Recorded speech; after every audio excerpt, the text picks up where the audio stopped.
Hoy vamos a empezar nuestro curso de histología. ¿Okay? Antes de hacer en realidad el curso exactamente, es decir, hablar de los tejidos y la histología de los sistemas, primero tenemos que ver cómo es que llegamos a tener una lámina histológica. O sea, cuál es el procedimiento, cuál es la técnica para poder llegar a tener una lámina histológica. Pero definitivamente también es muy importante que nosotros hablemos de qué cosa es la histología, ¿no es cierto? ¿Ok? Entonces, si ustedes ven aquí, ¿no es cierto? Tenemos una lámina histológica.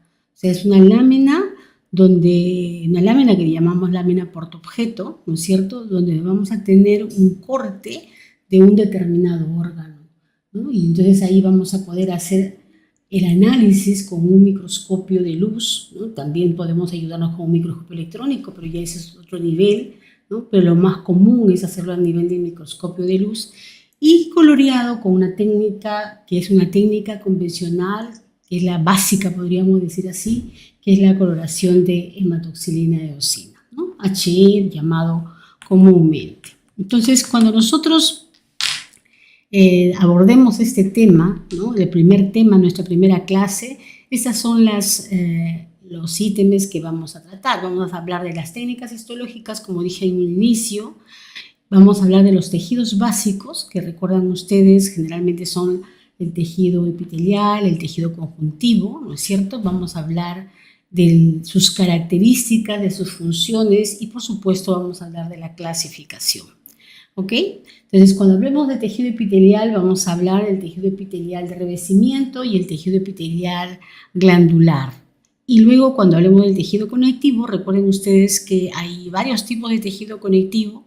En esta clase solamente vamos a hablar del tejido conectivo propiamente dicho y algo acerca del tejido embrionario, de los tejidos embrionarios y uno de los tejidos especializados, que es el tejido adiposo, ¿no? En las siguientes clases abordaremos otros temas. ¿Ok? Bien, entonces continuamos con nuestra clase. Primero vamos a establecer exactamente qué cosa es la histología.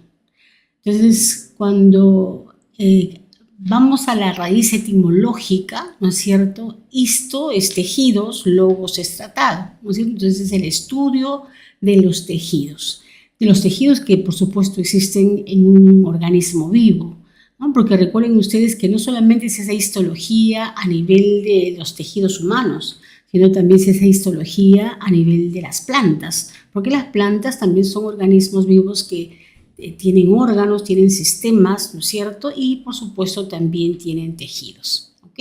Entonces, pero nuestro quehacer, que es en realidad el estudio en la medicina, hablaremos principalmente de los tejidos en el cuerpo humano. Entonces, esta rama de la biología, porque la histología es una rama de la biología, ¿okay? También en algunos casos, algunos autores también lo denominan anatomía microscópica, porque vamos a ver justamente, o vamos a estudiar justamente la estructura, ¿no? La estructura de estos órganos o de estos tejidos a nivel del microscopio, o sea, bajo el microscopio principalmente de luz o el microscopio electrónico, ¿no? Entonces van a ver ustedes que a lo largo de mis clases tendré algunas imágenes a nivel de microscopía electrónica, ¿no? Las cuales pues les explicaré en su debido momento. Entonces, anatomía microscópica, ¿ok? Bien, y aquí tenemos nosotros, miren, un preparado, ¿no? Este es un preparado, una lámina histológica, donde, como les dije, tenemos una lámina portaobjeto, que es una lámina de vidrio transparente para poder verla al microscopio. Y aquí tenemos un corte, ¿no? De un órgano que está coloreado con la hematoxilina de eosina. Son dos láminas, si ustedes se dan cuenta, son diferentes, son dos cortes de tejidos diferentes posiblemente. Si lo llevamos al microscopio, ¿no es cierto?, vamos a tener una visualización parecida a esta. ¿Por qué hematoxilina y eosina? Porque la hematoxilina colorea el núcleo. Acá, por ejemplo, esto es un tejido muscular liso, estas son las fibras, cada una de esas fibras largas que ustedes observan acá son fibras de tejido muscular liso, son células musculares lisas.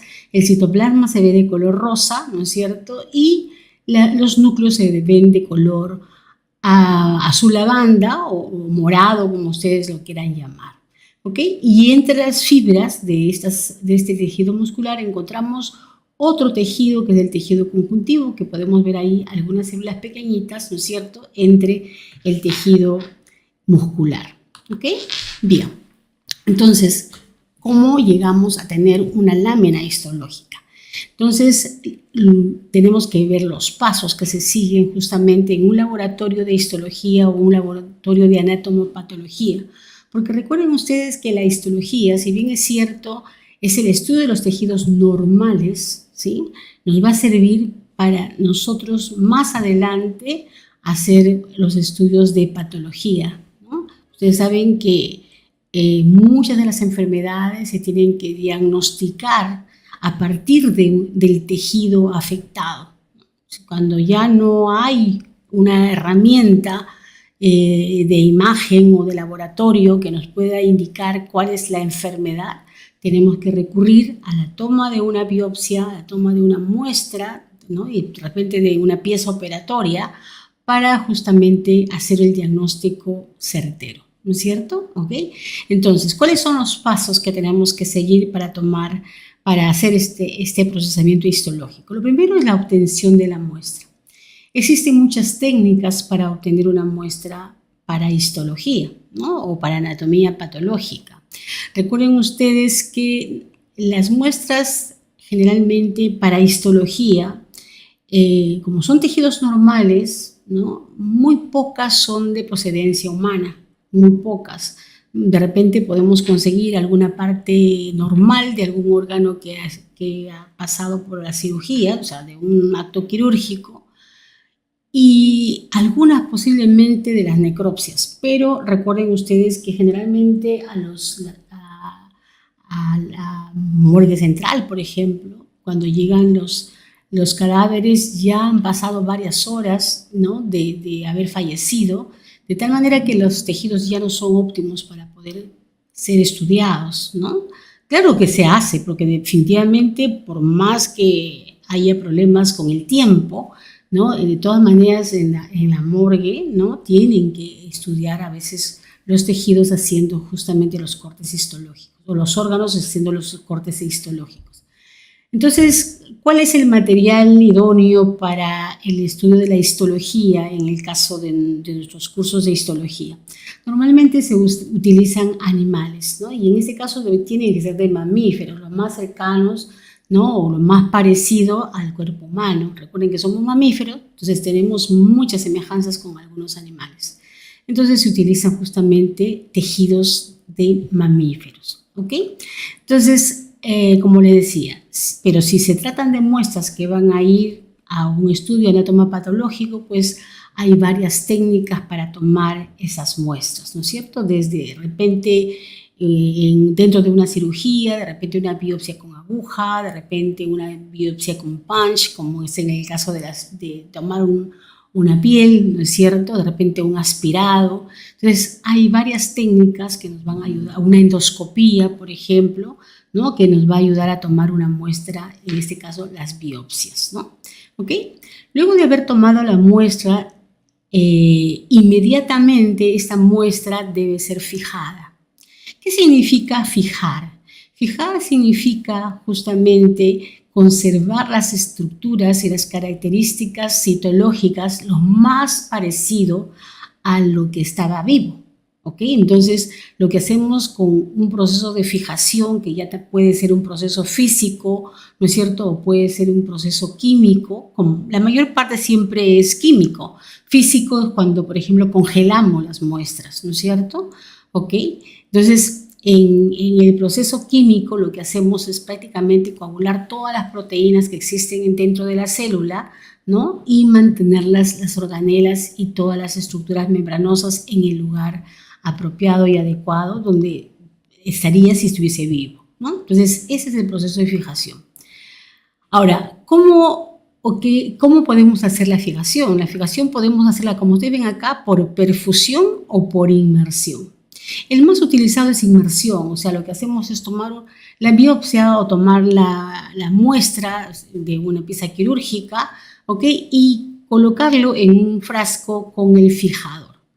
Normalmente los fijadores para microscopía de luz, ¿no es cierto? Si es que se va a hacer hematoxilina y eosina nada más, va a ser formalina al 10%, o sea, formol al 10%, y preferiblemente se utiliza bufferizado, es decir, en lugar de utilizar solamente agua, ¿no es cierto?, o agua destilada, vamos a utilizar buffers. Generalmente se utiliza buffer fosfato, que es lo más común, ¿no? Y lo que va a dar el pH adecuado y la osmolaridad adecuada para la fijación. Porque recuerden que estos parámetros, el pH y la osmolaridad, ¿no es cierto?, son muy importantes para preservar la estructura celular.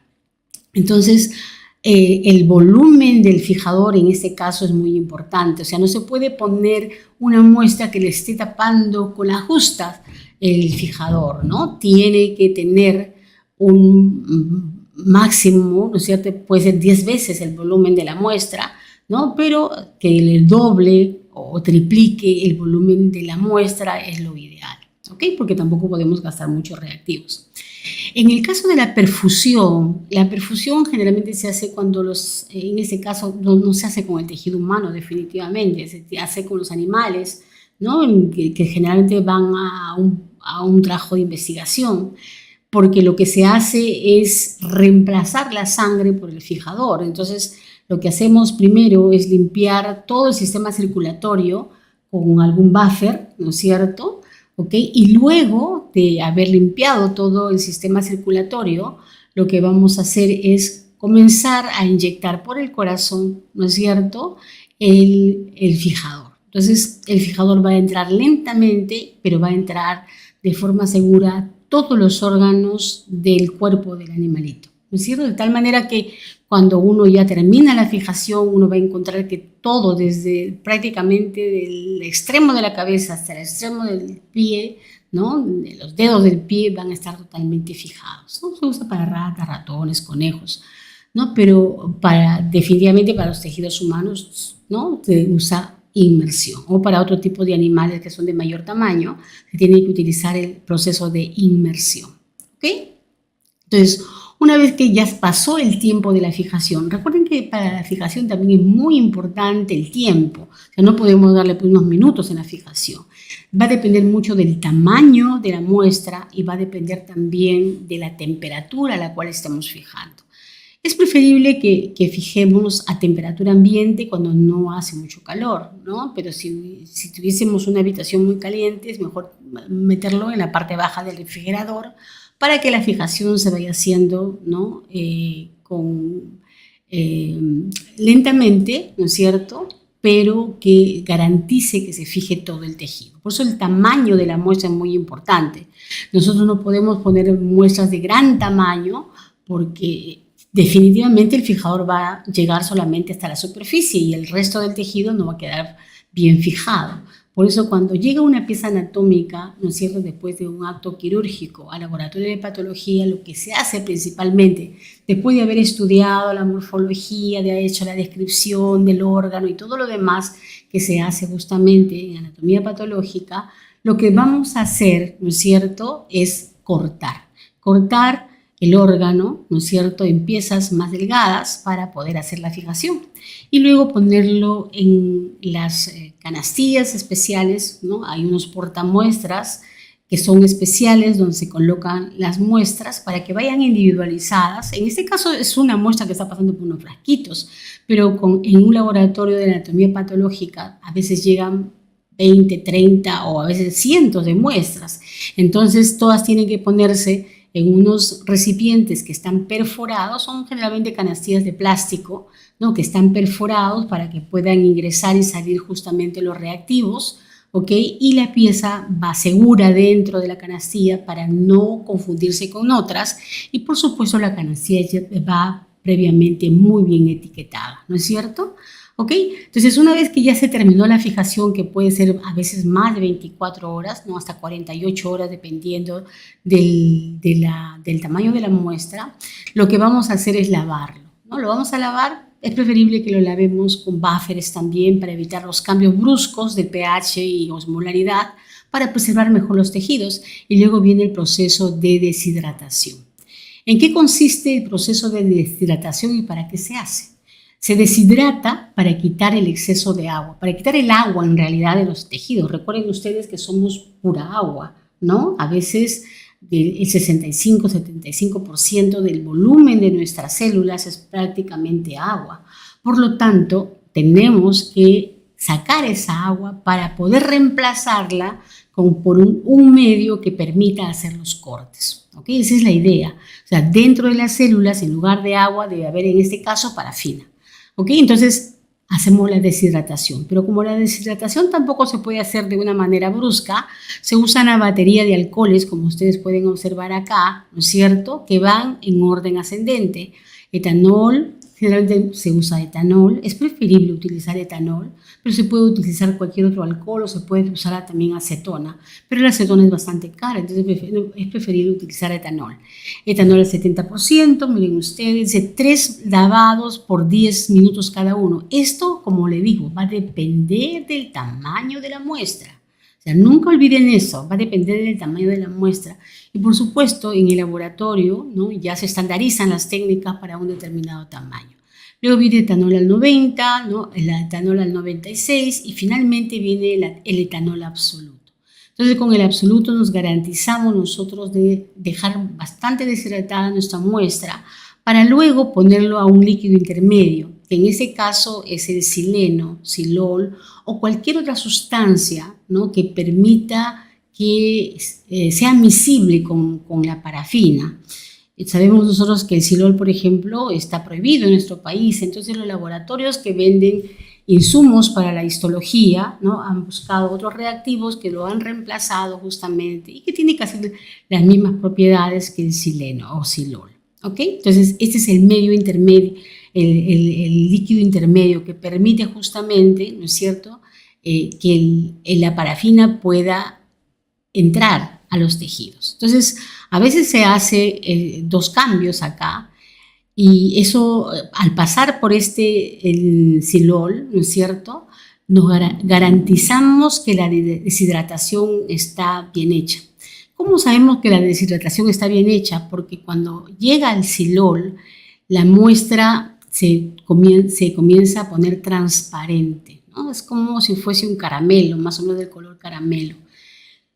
Si por A o por B razones no pasase eso y más bien se pone lechoso en el momento que ponemos el silol, eso quiere decir que nuestra deshidratación no es adecuada. Por lo tanto, tenemos que regresar, ¿no? A veces estas baterías pueden estar ya gastadas porque se han utilizado varias veces y ya el etanol absoluto ya no tiene esa misma propiedad, entonces hay que cambiar, ¿no? Normalmente se reemplaza, entonces se saca el alcohol de 70, ¿no?, y se corre toda la batería y tenemos un alcohol de 100% totalmente nuevo que nos garantiza que esté bien hecha la deshidratación. Entonces, una vez que ya hemos pasado por este líquido intermedio, en nuestra estufa a 60 grados centígrados vamos a tener nosotros la parafina. La parafina para histología generalmente se vende en pellet, ¿no?, en pellet o a veces en forma granular, ¿no? Es una parafina. ¿Por qué digo yo específicamente para histología? Porque hay muchas parafinas, ¿no es cierto? Esta es mucho más pura y tiene un punto de fusión no más de 60 grados centígrados. Entonces, entre 56 y 60 grados centígrados es la temperatura óptima de fusión de esta parafina. Entonces, como les dije, tenemos varios frascos de parafina dentro o recipientes de parafina dentro de nuestra estufa, que es una estufa específicamente para la parafina, y tenemos la parafina 1, ¿no es cierto?, 1 hora, la parafina, otra parafina 2, otra hora, ¿no es cierto?, y inclusive podemos llegar hasta la parafina 3. Entonces eso va a depender mucho del tiempo que tenga nuestra parafina y el olor que vaya emanando la parafina. Si tiene mucho silol hay que quitarlo, porque recuerden que aquí va a salir el silol, ¿no?, y va a ser reemplazado por la parafina. Esto ya al pasar por este último paso, nuestra muestra está lista para ser incluida. ¿Ok? Hoy las técnicas han mejorado y se han hecho mucho más sencillas, ¿no es cierto? Existen unos moldes especiales que se usan para hacer la inclusión, porque este paso se llama inclusión. Pero acá, por ejemplo, en este esquema, ¿no? Es bastante esquemático. Miren ustedes estas barritas que lo que permiten es hacer justamente un cubito, ¿no? En ese caso es medio triangular, miren ustedes, ¿no? ¿Ok? Lo que se hace es agregar la parafina líquida, ¿no? Al molde, ¿no? Y luego el tejido que ya ha estado en la parafina se coloca en el centro de la parafina que todavía está líquida, ¿ok? Entonces luego se deja enfriar. Normalmente en un laboratorio de histología se pone hielo para que enfríe rápidamente y se solidifique rápidamente, y luego tenemos estos moldes. Miren, entonces el molde y es el bloque de parafina, y aquí se ve la muestra incluida. ¿Ok? Entonces miren ustedes, ese es el resultado. Pero como les digo, cuando trabajamos en un laboratorio de patología, por ejemplo, donde hay una afluencia muy alta de casos que hay que estudiar, ¿no? A través del microscopio, ¿ok? Hay equipos especiales como los autotecnicones, ¿no? Donde todo esto se hace de forma automática, o sea, pasar por todos estos reactivos se va haciendo de forma automática. Lo que sí finalmente tiene que hacer el técnico operador en esta parte es la inclusión, porque eso sí no lo hace la máquina.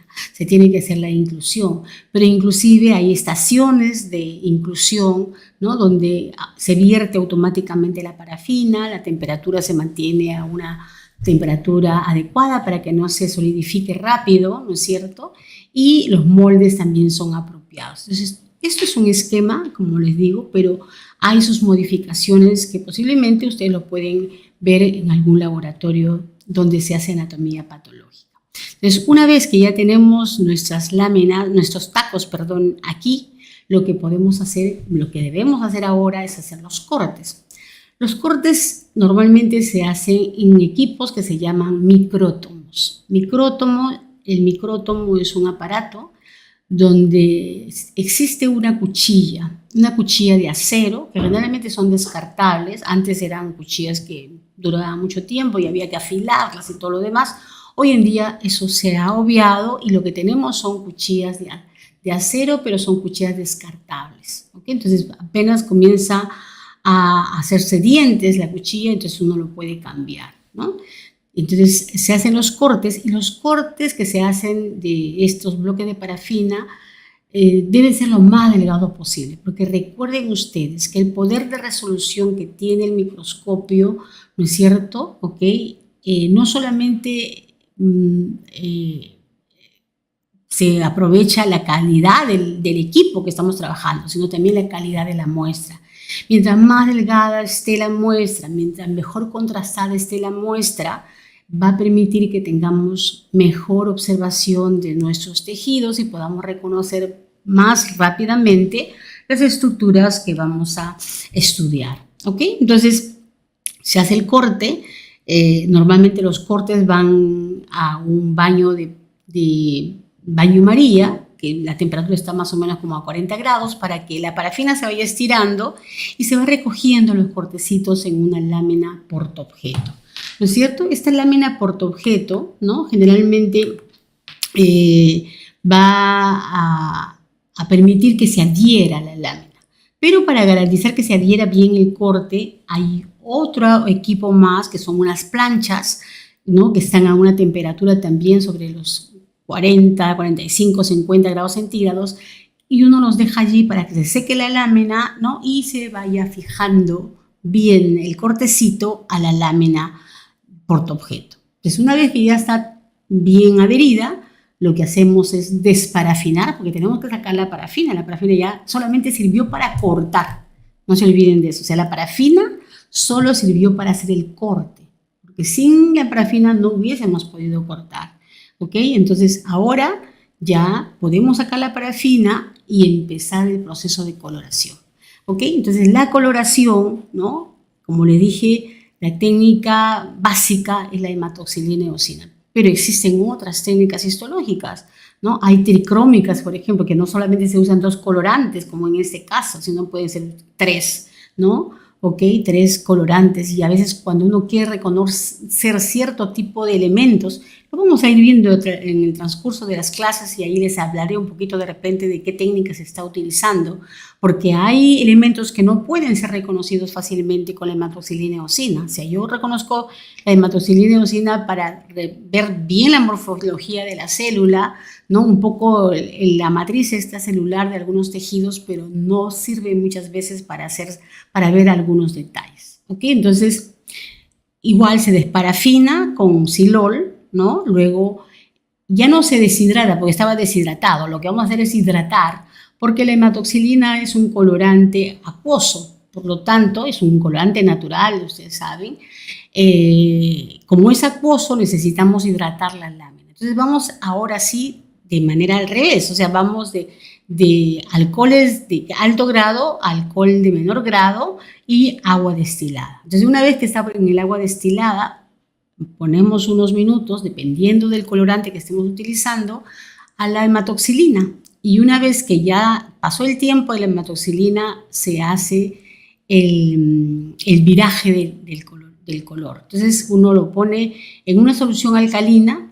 Muchas veces el agua de caño es suficiente hasta que vire de un color muy morado a un color medio azulado.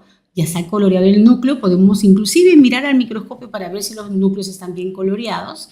¿Okay? Veremos que todavía de repente hay algo de color en el citoplasma, pero no nos asustemos porque ahora vamos a pasarlo a la eosina. Y la eosina es el colorante de preferencia para el citoplasma. Entonces, una vez que el citoplasma está coloreado, ¿no es cierto? El núcleo está coloreado, ahora sí empezamos la deshidratación nuevamente. Entonces, deshidratamos totalmente el corte, ¿no es cierto? Y finalmente le ponemos una resina que sirve para pegar, ¿no? El cubre objeto, que es una laminilla muy delgada, ¿no es cierto? Okay, que no debe ser muy gruesa, porque recuerden ustedes que la resolución de las lentes del microscopio tiene que ver mucho también con el grosor de la laminilla. Okay. Hay lentes que no te permiten utilizar laminillas gruesas, siempre tiene que ser la laminilla delgada. Okay. Y se sella, ¿no? Y está listo, se deja secar para poder hacer las observaciones adecuadas, ¿no? Y pertinentes. Entonces, eso es todo el procesamiento, que no es tan corto como ustedes ven, ¿no es cierto? No es tan corto. Hay que tener expertise, por supuesto, para hacer este tipo de trabajo, pero al final tenemos nuestras láminas coloreadas con hematoxilina eosina. ¿Ok? Entonces ya sabemos cómo se consiguen las muestras para hacer el estudio histológico.